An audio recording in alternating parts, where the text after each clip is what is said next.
advokasi adalah kegiatan membela, kita mendukung para kaum yang tertindas. Siapa yang tertindas? Mana tadi? Tahu tak? Oke.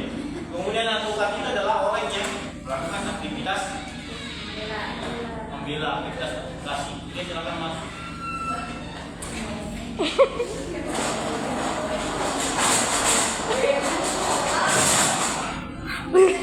Bergetar HP. Nah, sampai mana? Advokat. Apakah semua orang bisa menjadi advokat? Bisa. Apa alasannya? Karena sebenarnya orang memiliki hak untuk membela. Ya, secara pengertian, memang landasan konstitusi negara kita ini saja pasal 8C kalau bukan 9C mengatakan bahwasanya setiap warga negara memiliki kebebasan berpendapat, kebebasan berpendapat, berserikat dan berkumpul. Itu artinya kalian kalau dituduh salah, kalian punya hak untuk membela, kalian punya hak untuk berpendapat. Ataukah ada teman kalian yang bersalah, maka kalian punya hak untuk membela dia. Atas nama apa ya? Landasan pada konstitusi. Namun karena negara kita itu merupakan negara konstitusi, kalau sudah merembet kepada kasus pengadilan, maka hanya pada orang-orang tertentu yang bisa menjadi advokat karena memang background keilmuan dia. Landasannya tadi apa? Undang-Undang nomor 18, no? 18 tahun berapa ini tahun 2003 mengatakan bahwasanya advokasi itu adalah orang yang menawarkan jasa hukum. Namun yang dimaksud menawarkan jasa hukum ini adalah orang yang tahu tentang hukum. Kalau kalian tahu tentang hukum atau tidak? Kenapa tidak? Nah, karena tidak mau tahu. Sama, karena tidak mau tahu. Jangan seperti itu. Kalian kan sudah paham apa itu advokasi, sejarahnya bagaimana, kemudian apakah semua orang bisa menjadi advokasi. Nah, yang menjadi pertanyaan lagi,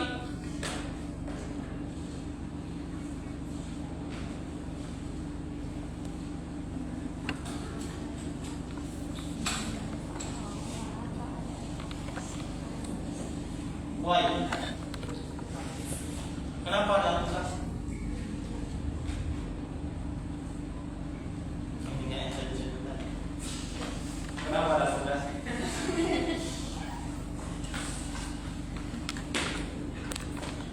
Kenapa militan? Apakah? Mengapa ada advokasi? Hah? Apa? Apa bicara saja? Bentuk pemahaman maupun kesadaran terhadap persoalan. Kesadaran apa? Usaha. Mengapa ada advokasi? Karena setiap orang diberikan. Maksudnya saya nggak tahu tadi. Semua orang diberikan kesempatan kedua kalinya untuk membela dirinya. Misalnya kalian difitnah dikatakan sebagai bersalah pencuri mobil dites. Apakah kalian menerima? Iya. Maka ada upaya Iya. membela, ada upaya advokasi seperti itu. Kalau kalian mau dituduh bersalah kemudian masuk di penjara, hancur karirnya, tidak meninggal. Kalau kalian mau seperti itu ya silahkan. Makanya itu perlu ada namanya advokasi. Dan inilah merupakan suatu anugerah bagi kita karena di dunia ini pun bahkan bukan urusan agama kita masih diberikan kebebasan, kita masih diberikan kesempatan kedua kalinya. Kalau Allah Subhanahu Wa Taala kan saya memberikan kalian namanya kesempatan kalinya, tapi kalian aja nggak sholat kan? What? Ya kan? Nggak sholat kan? Karena hanya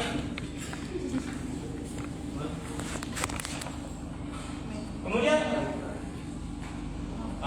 di sini mengapa ada advokasi adalah dasarnya di sini pasal saya catatnya pasal 54 KUHP.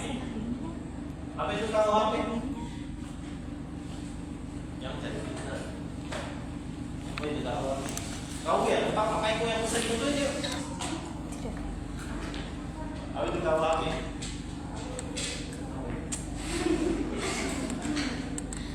kitab undang-undang hukum yang pidana. Jangan pada aplikasi satu tiga orang berhak mendapatkan dampingan atau setiap orang berhak mendapatkan pembelaan. Mengapa? Karena tidak semua orang itu tahu caranya membela. Apakah semua orang tahu cara membela? Maka perlu namanya pembela. Sama dengan kalian, apakah semua orang tahu tentang ilmu kesehatan? Ya, enggak. Makanya ada kalian yang tahu ilmu kesehatan. Seperti itu. Kalau misalnya tidak ada pembela, gimana? Kamu mau masuk di jeruk? Udah datang hukum, datang membela lagi, masuk saja penjara. Setiap orang berhak mendapatkan dampingan. Kemudian di pasal selanjutnya 55 dilanjut KUHP. Setiap orang berhak memilih pendampingnya. Bukan pendamping hidup ya. Maksud hal ini untuk membela mereka di ada hukum dan lain sebagainya yang tahu tentang hukum. Setiap orang berhak. Kenapa berhak memilih? Kenapa? Kau yang tahu. Kenapa ini? Kenapa? Karena jangan sampai tidak glowing itu gitu. Atau mandang fisik ini. Kenapa? Karena kamu suka itu.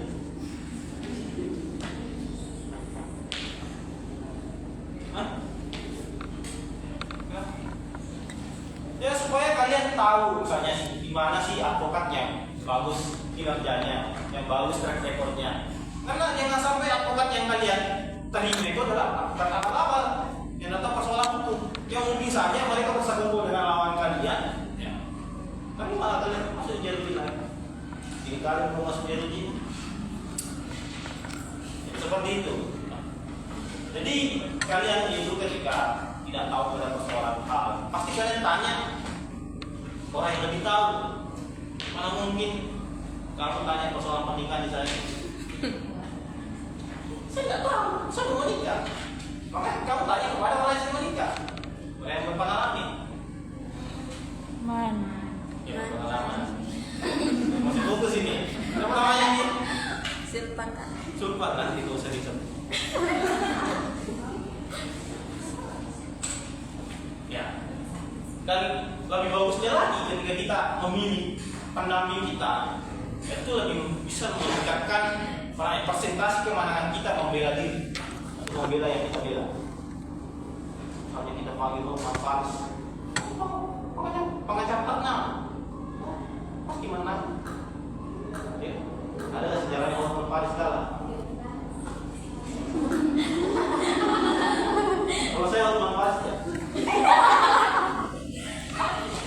Karena kita ingin tuh banyak kerjaan yang tinggi. Jadi persentase kemenangan kalian salah seperti itu. Kita belum, ini baru pengantar ya, kita belum masuk pada teologi edukasi. Oke, sudah paham kan? Tadi kalian sudah paham mengapa ada edukasi. Kemudian selanjutnya Allah. Jelas nih? Tidak. Tak jelas. Kalau kehidupan itu jelas.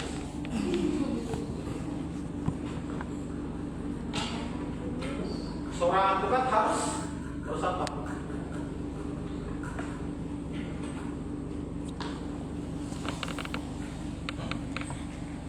Harus apa? Tahu hukum. Kenapa gila? Apa? Gila saja. Harus cerdas. Gini. Iya, bukan cerdas. Namun ada yang lebih mematikan dibanding kecerdasan. Bukan. Tahu persoalan hukum. Komunikatif. Komunikasi. Ada lagi mengerikan dibanding kecerdasan itu adalah kemampuan komunikasi. Kenapa? Kemampuan komunikasi. Ya bisa juga sih orang dalam. Kita bicara tentang ideal dulu ya. Ya kalau aja komentar. Mengapa saya mengatakan komunikasi lebih cerdas dibanding? Karena komunikasi ini kemampuan berbicara itu bisa memutar balik kayak. Karena kita menginginkan bahwasanya ya, nama baik kita tidak tercoreng, kita menang, karena seperti itu. Tadi lecturnya Baru, Kak. nah, kita lanjut balik. Kalau begitu Kak, ternyata seorang advokat itu harus pandai komunikasi. Nah, ternyata saya tidak pandai komunikasi, bagaimana Kak? Misalnya saya mau belajar di hukum tapi saya tidak pandai komunikasi, bagaimana? Ya, berhenti kuliah saja. Makanya Aristoteles,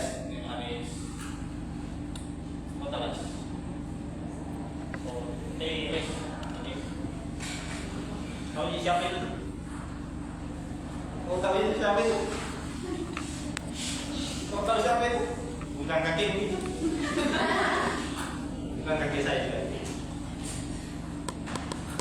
Dia mencoba memberikan sebuah kemudahan kepada seorang manusia supaya bisa ahli komunikasi, ahli berbicara.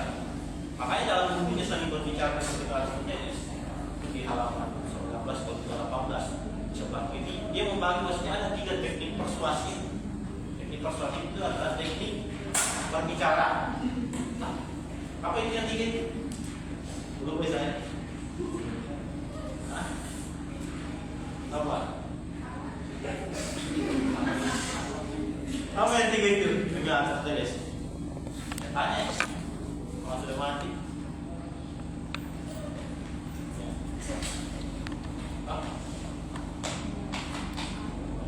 Wah, tidak bertemu ini. Pertama, Aristoteles merasakan bahwa seorang komunikan itu ahli komunikasi yang baik. Dia harus memiliki yang pertama karakter personal atau personal branding. Kenapa kita harus memiliki karakter personal? Supaya orang lebih yakin melihat kita. Kalau kalian modelnya tidak meyakinkan, kenapa orang mau percaya contohnya? Misalnya saya datang di sini dengan pakai kaos koko, kalau kalian percaya, pasti kalian menertawakan saya. Nah seperti itu. Misalnya ketika kalian datang kemudian dengan pakai bisa disasar, kan disuruh saya kalian pulang. Ada dosennya pakai, ada mahasiswa di sini pakai sari sapu.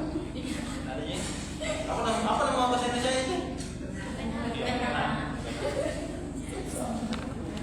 Jadi kalian harus memperhatikan karakter kalian.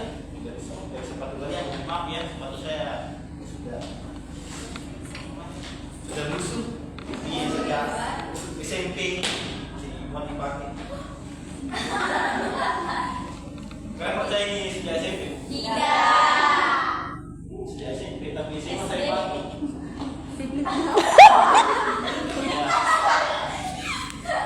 Jadi kalian harus memperhatikan apa yang menjadi diri kalian, karakter personal kalian. Buatlah percaya mungkin orang yang nantinya akan kalian hadapi atau dalam hal ini adalah audiens. Karakter personal, apa itu? Karakter personal kemudian. Ini yang kedua, kata Aristoteles, kalau engkau ingin menjadi seorang komunikan yang baik, maka engkau harus mengatakan audiens pada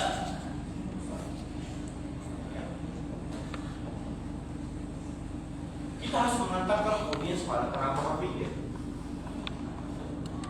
Kerangka berpikir tadi yang kerangka berpikir, kan surah dikasih tanda tanya di atasnya, kan? Apa maksudnya? Bisa namanya? Sudah boleh Instagram kan? Jadi kata Aristoteles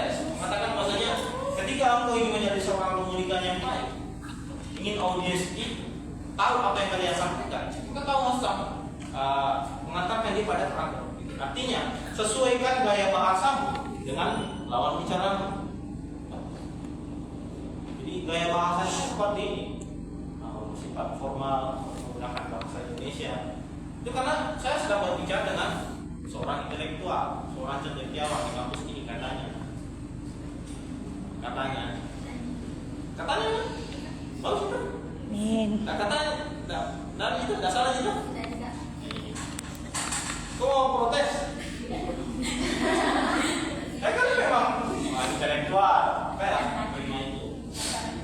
Jadi mengantar audiens pada kerangka berpikir. Kalau misalnya pada hari ini saya sedang berbicara menggunakan bahasa Bugis, apakah kalian paham? Yang misalnya ada beberapa yang paham karena memang produk lokal. Produk lokal. Yang maksudnya orang Bugis asli. Atau ada sini Cindo.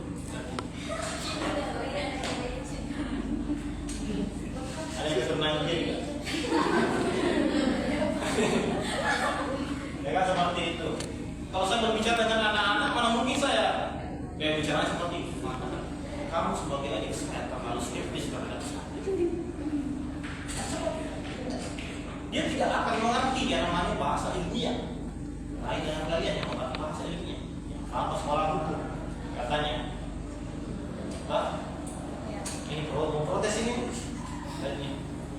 Kenapa saya mau protes? Kemudian yang ketiga, apa lagi yang kita harus terjadi?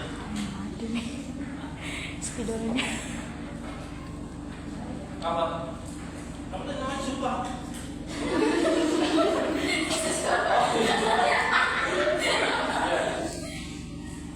Apa yang ketiga tadi? Yang ketiga, udah tahu kan? Saya nggak pernah baca bukunya Aristoteles, makanya baca. Saya rekomendasikan baca. Nama bukunya tadi berbicara Republik Aristoteles. Itu ada sekitar 200 halaman. Baca buku ya. Nah, jangan dianggap serius ya omongan saya. Jangan serius sama omongan saya. Tidak.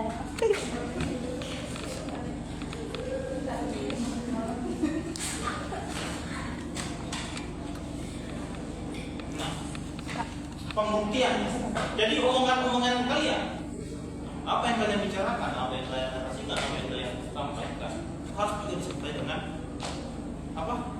Bukti. Kenapa harus disertai dengan bukti? Supaya lebih mendukung, supaya orang lebih percaya.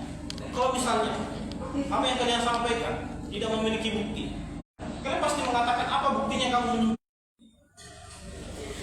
Fadil dia, Fadil.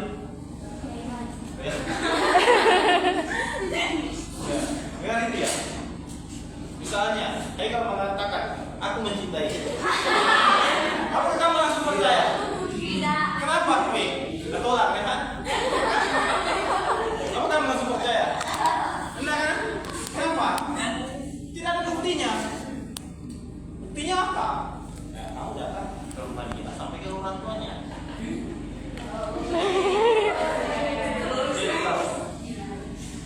Jadi harus ada pembuktian. Jadi kalian sudah paham sampai sini kan? Nah, jadi kalau kalian bicara sama dosen, kamu menjadi seorang ahli komunikasi yang baik, ya, perhatikan ketiga hal itu. Tidak perlu diharusnya. Kita lihat banyak. Oke, sudah paham ya?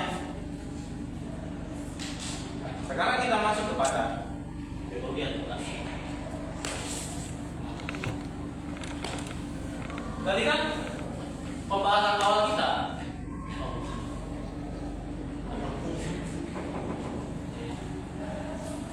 teologi kan terbagi dari kota tadi. Karena teologi artinya Tuhan atau artinya pengetahuan dari pengetahuan ilmu yang berbicara tentang Tuhan atau ilmu yang berbicara tentang agama yang menetapkan itu pada ketuhanan. Nah, apa kaitannya dengan advokasi? Di teologi ini solusi.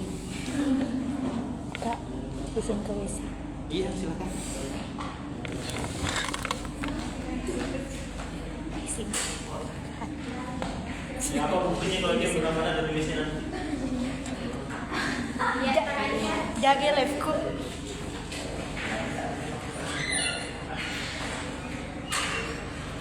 Sejarah agama kita bahas tentang agama Islam saja ya. Atau ada yang mau bahas agama Kristen di sini? Enggak kan? Karena kita bukan bisa belajar. Siapa yang mau bahas?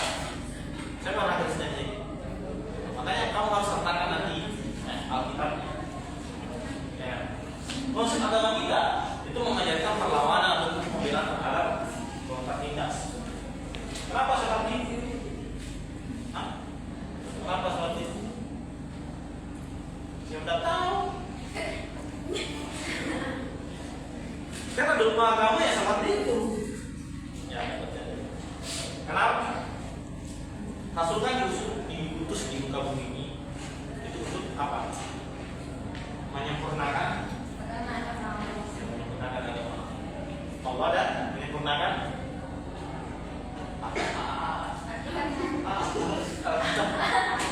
menyempurnakan apa? Ya, menyempurnakan akhlak. Jadi pembelaan, kesadaran membela pada kaum yang tertindas yaitu berasal dari akhlak. Kalau akhlaknya itu mampu yang membela orang yang tertindas, justru kaum yang menindas, ya kan? Salah tidak? Iya kan?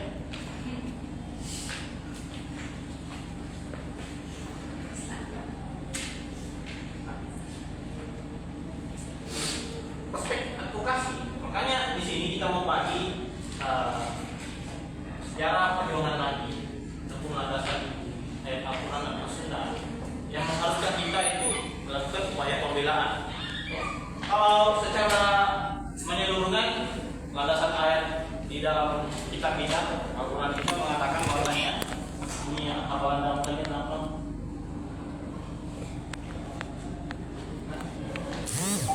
Al-Quran 100 apa bunyinya? Ya silakan lagi. Ayatnya? Iya, ayatnya saja.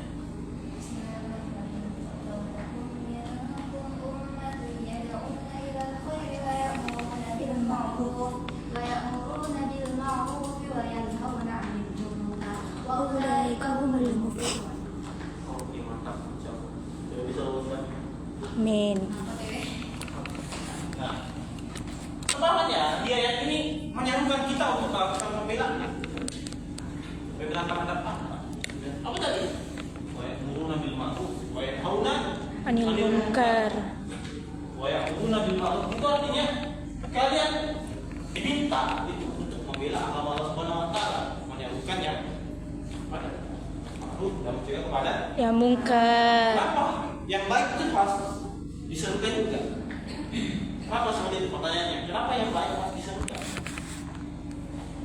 Kenapa? Karena tidak semua orang tahu. Tidak semua orang tahu itu baik. Belum sampai tidak. Jadi selanjutnya dikatakan masa itu banyak situasi ini. Karena peringatan itu baik pada orang-orang ini. Kemudian sampai dikatakan wa yanhauna 'anil Munkar. karena diminta itu mencegah kemungkaran. Maka advokasi dibagi dari berbagai perspektif. Ada dari politik,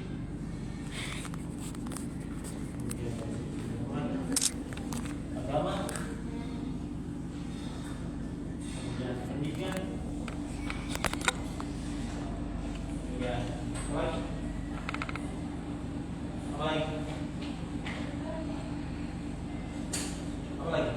Ekonomi. Kemudian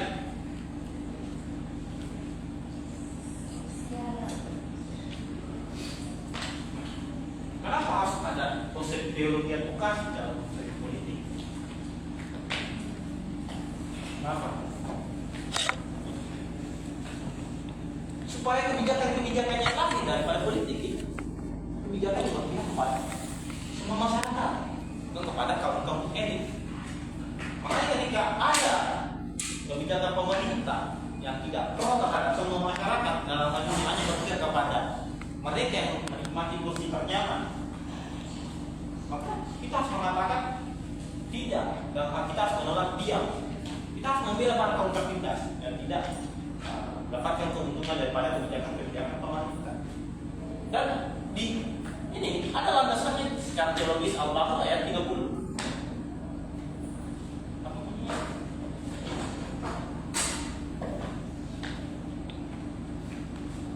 Ya ini merupakan percakapan antara malaikat dengan Allah Subhanahu Wa Taala.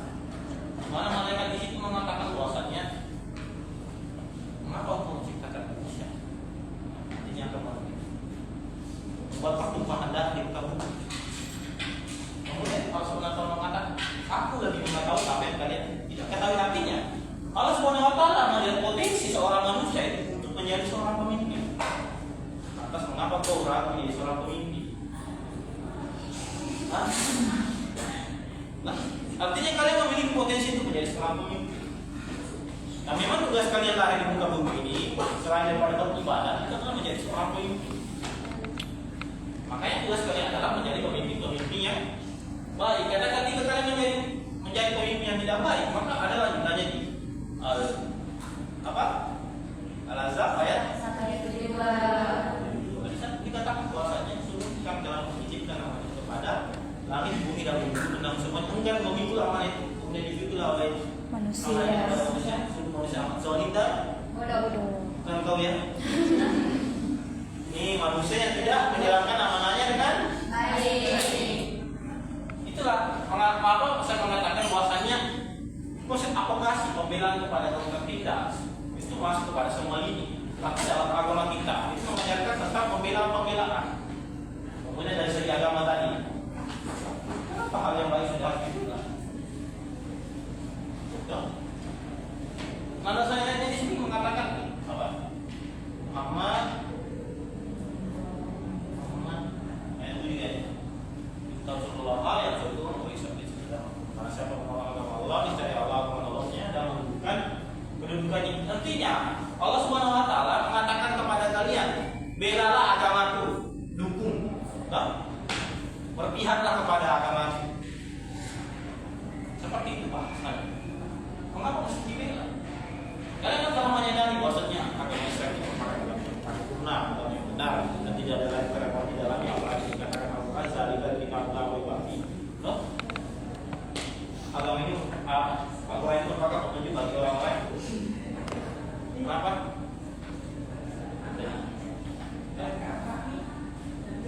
Di mana? Dia pun kalau dulu kita jawab dia.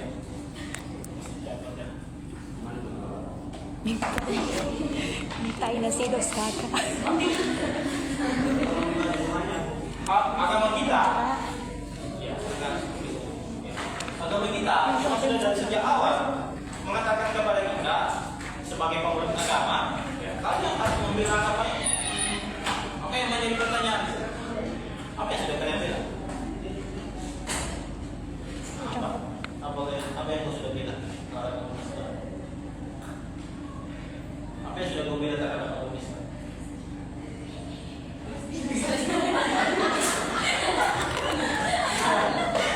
Juga sih. Nah, itu bisa juga. Yang minimal postingan terhadap pamflet dukungan Palestina itu merupakan titik terendah kalian membela agama Islam. Ya kan, hanya seperti itu yang bisa kalian lakukan. Kalian mau jihad di sana? Mau jihad? Kan tak ada yang mau jihad di sini, ya kan? Dipanggil saja menyelesaikan kasus PHM di kompetisi, tidak ada yang mau ikut. Ada beberapa sih yang ikut di sini. Ini ikutin aja. Kamu tahu? Ya. Kemudian dari segi pendidikan, anggaplah bahwasanya pendidikan ini merupakan salah satu cara itu untuk melawan apa? Pendidikan itu merupakan salah satu cara untuk melawan apa? Melawan tingkat kemiskinan. Ya, bisa juga sih.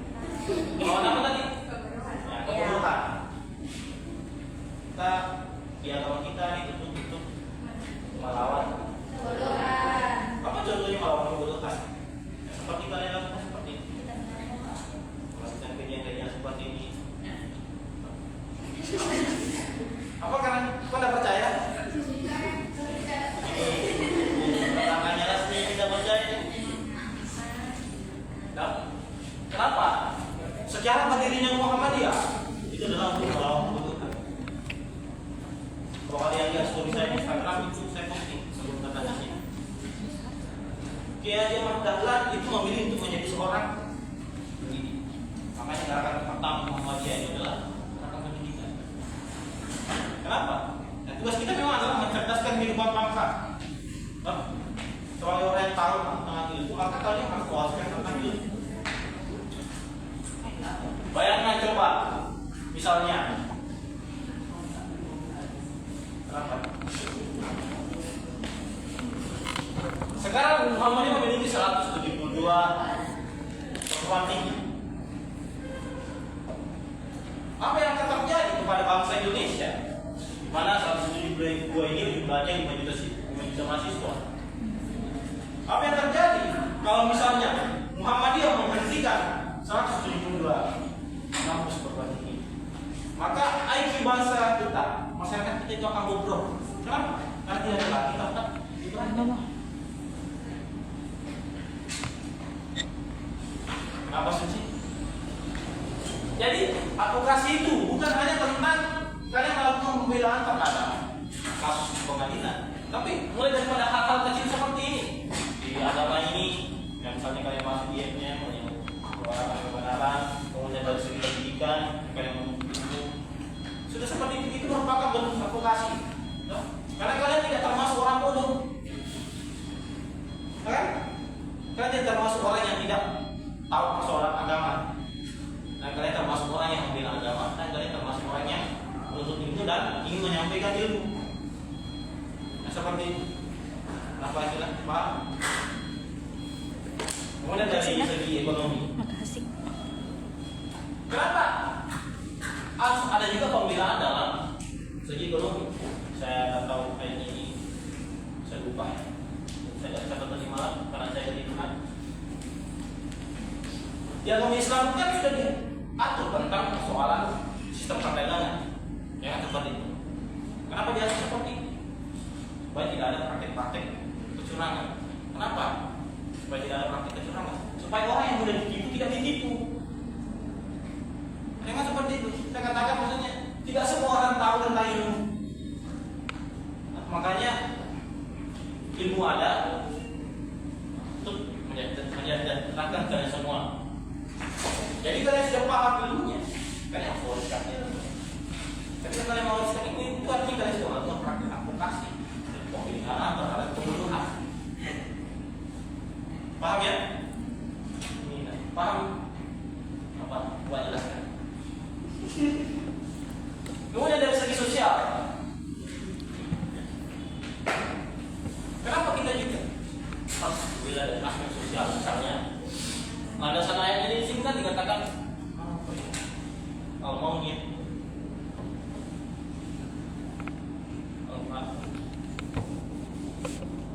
Di sana kan bunyinya awaitalazim kazibuddin, madzalikalazi Yatim. sungguh celakalah orang yang menghatik Yatim. Kenapa dikatakan celaka orang yang menghatik yatim? Dan kenapa kita juga harus membela anak-anak yatim atau ada anak yatim di sini? Tidak ada juga. Maaf kalau ada ya, maaf kalau ada anak yatim. Ada. Maaf ya, saya tidak menyinggung di sini. Mengapa kita harus membela anak yatim? Karena agama kita mengajarkan bahwasanya mereka itu memang kaum yang harus dibela. Mereka ini adalah kaum yang tidak berdaya dan tidak seperti kalian yang mempunyai orang tua orang kalian sejak kecil. Namun bagaimana nasib mereka ketika mereka tidak dibela? Ya mungkin saja mereka tetap akan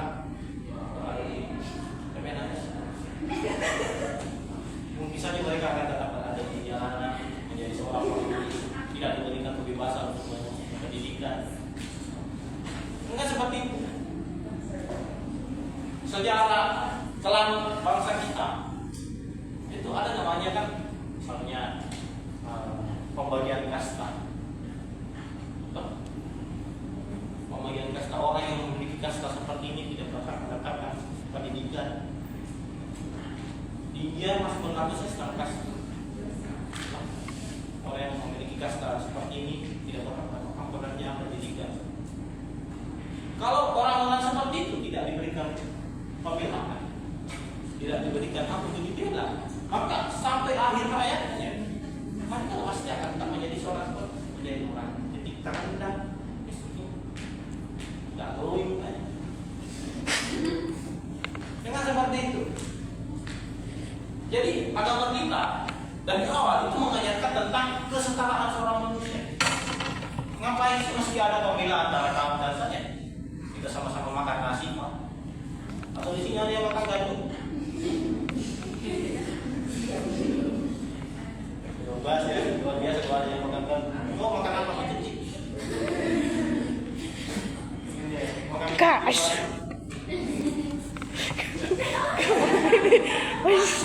Agama kita sejak dari awal sudah mengajarkan tentang kesetaraan. Makanya saya katakan bahwasannya agama Islam merupakan agama yang makmur karena semuanya telah diatur. Bahkan hal kecil seperti ini diatur. Apalagi contoh pembelaan terhadap sosial. Misalnya kita kan tahunya sejarah tentang negeri. Maka pada saat itu dimana ketika ada seorang bayi wanita yang lahir maka akan dibunuh. Baru lahir dibunuh, tak berguna memang. Tidak bercanda. Bagi masyarakat seperti itu. Astagfirullah. Bahkan masih dalam kandungan sudah dibelah barunya dan seperti itu. Nah, agama Islam datang itu menghentikan semua hal ini. Kenapa? Kok masih ada pembelaan seperti ini? Sejak kapan nih laki-laki tinggi derajatnya daripada wanita? Gitu ya? Tidak tahu. Makanya saya katakan advokasi itu bukan hanya tentang kita melakukan pembelaan sampai menjadi seorang pengacara, menjadi orang yang pandai tentang ilmu hukum. Kita mulai advokasi dari hal-hal yang kecil saja. Misalnya dari aspek sosial, banyak hal-hal advokasi atau pembelaan yang bisa kita lakukan. Misalnya ada tukang beca di sini kan di sini namanya Bemol di sini ya. Iya Kak. Banyak yang masih kesusahan mencari makan siang. Kalian bisa melakukan gerakan-gerakan sosial, misalnya ada yang berkah, mungkin kalian memberikan kepada orang seperti itu supaya mereka punya kekuatan untuk melanjutkan pekerjaannya. Ya. Misalnya dari segi pendidikan, kenapa kita melakukan ataupun menolak terhadap kebodohan, karena bilang kan punya jadi orang pintar, tak boleh ngabur, tak boleh ngabur kan gampang di kelasnya. Nah, di kelasnya apa? Tentang besar berapa? Kemudian, mengapa kita juga harus melakukan advokasi di sini? Peran penting kalian. Ini sudah masuk pada pembahasan ini. Kenapa? Apa hubungannya advokasi dengan mahasiswa?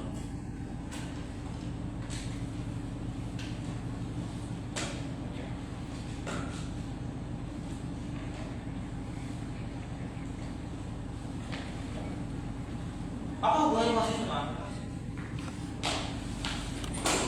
Apa mungkin? Kau yang kayaknya mau bersuara. Karena mahasiswa itu adalah salah satu maksudnya perwakilan dari masyarakat itu sekarang. Begitu. Ya. Apa? Oh ini lagi. Kalau ini dari tadi, apa hubungannya mahasiswa dengan advokasi? Ya udah tahu. Salam. Ya karena kenapa? Sebentar saya pikir-pikir. Karena memang para mahasiswa, ya betul. Para mahasiswa kan ada tiga ya, pertama kontrol, sosial, kemudian artinya kalian mau melakukan pembelaan terhadap tadi katakan pembelaan Berani itu artinya kalian melakukan pembelaan terhadap kebodohan. Kalian mengatakan dia dan menolak kepada kebodohan. Agen blockchain, agen perubahan. Kalian mengatakan tidak dan kalian ingin merubah hal-hal yang sekiranya dilakukan ataupun kebijakan-kebijakan pemerintah yang tidak pro terhadap masyarakat. Kemudian agen sosial, karena kalian merupakan penyambung lidah aspirasi masyarakat kepada pemerintah. Karena masyarakat bawah itu tidak paham tentang bahasa pemerintah. Yang paham betul bahasa pemerintah itu adalah mahasiswa. Kok tanya, tukang becak. Tanya itu, pasal 54 KUHP dia tahu tidak? Tidak. Kalau dia tahu nasib tidak seperti itu. Kemudian dalam nilai dasar Ikatan Mahasiswa Muhammadiyah bukan dikatakan bahwasanya segala bentuk ketidakadilan, kesewenang-wenangan dan kemungkaran itu dalam musuh besar Ikatan Mahasiswa Muhammadiyah. Maka perlawanan terhadapnya adalah wajib bagi setiap apa? Wajib bagi setiap kader.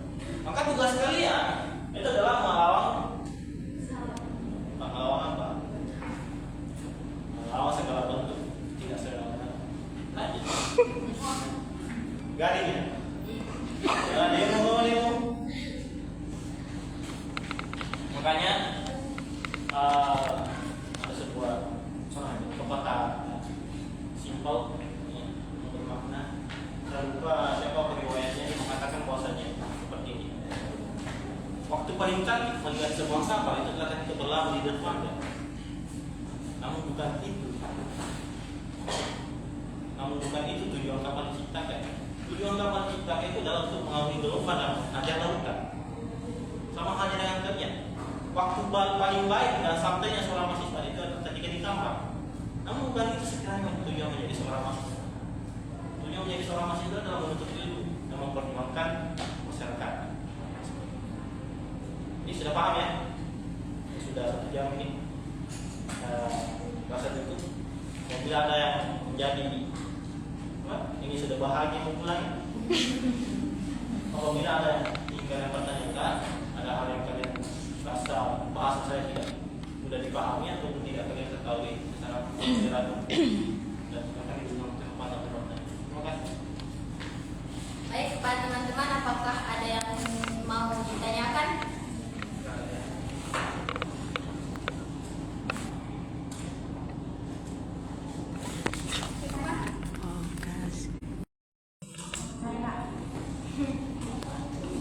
Silakan, Akila. Pertanyaannya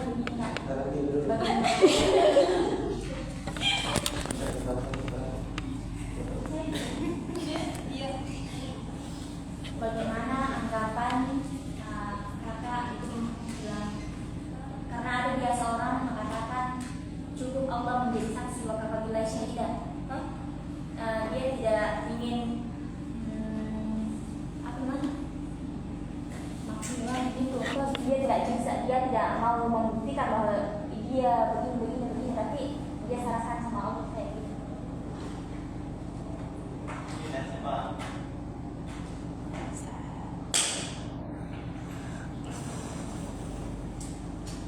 Kayaknya tadi di belakang seperti itu.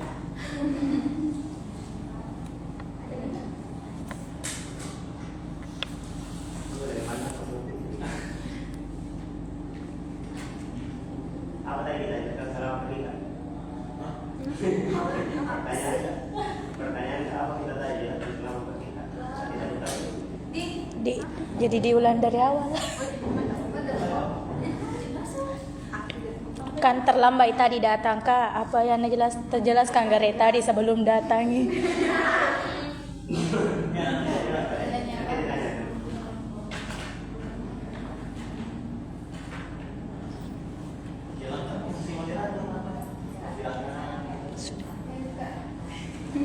Silakan kakak untuk menjawab. Kalau moderator kan itu juga jadi tentang pembacaan. Soalnya kalau ada yang bertanya, diulang dulu pertanyaannya apa. Kan tadi pertanyaannya misalnya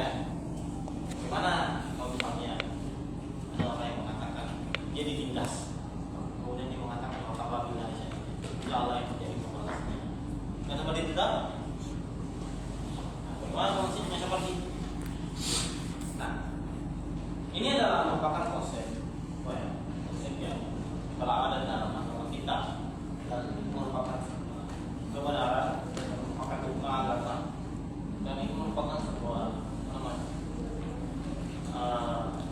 hal yang paling buruk ataupun kemungkinan terburuknya dilakukan oleh seorang penindas. Sebenarnya boleh saja sih kita mengatakan wakaf apabila syahid, tidak ada salahnya. Tidak ada salahnya. Kita katakan tidak ada salahnya.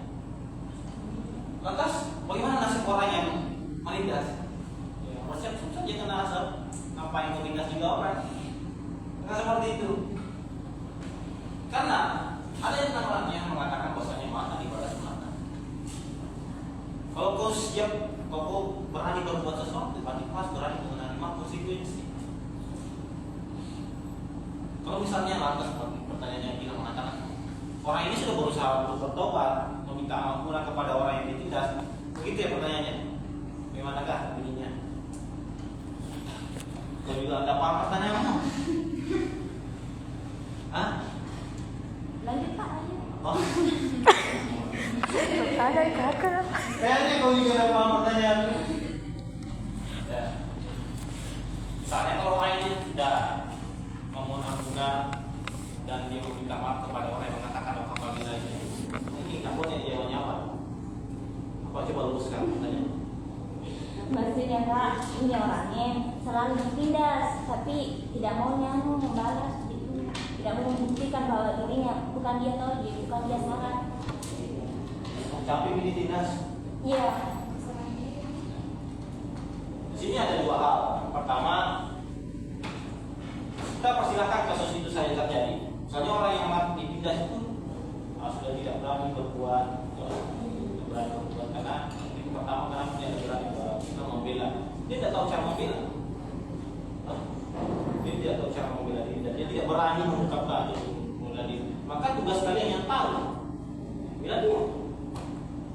Kalau kalian punya teman yang selalu tindas, kemudian kalian diam saja, bagaimana? Maka tugas kalian yang tahu itu harus bantu teman kalian yang tidak tahu. Makanya tadi saya katakan bahwasanya, kenapa advokat mesti ada? Karena tidak semua orang tahu tentang ilmu hukum. Seperti tadi, kenapa orang ini terus ditindas? Yang mungkin saja karena dia tidak memiliki teman untuk bercerita, dia tidak tahu kepada siapa yang berani. Maka tugas orang yang tahu lakukan pembelaan.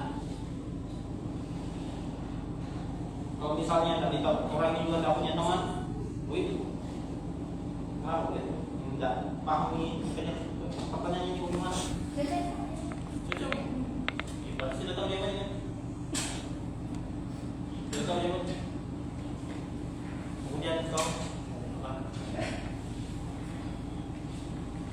Pikir tadi dia pada kasih tadi pertanyaan. ya, Bilang tadi. mengulangi yang dari awal Enggak, yang pertanyaan itu tadi. Ganti. mau diganti.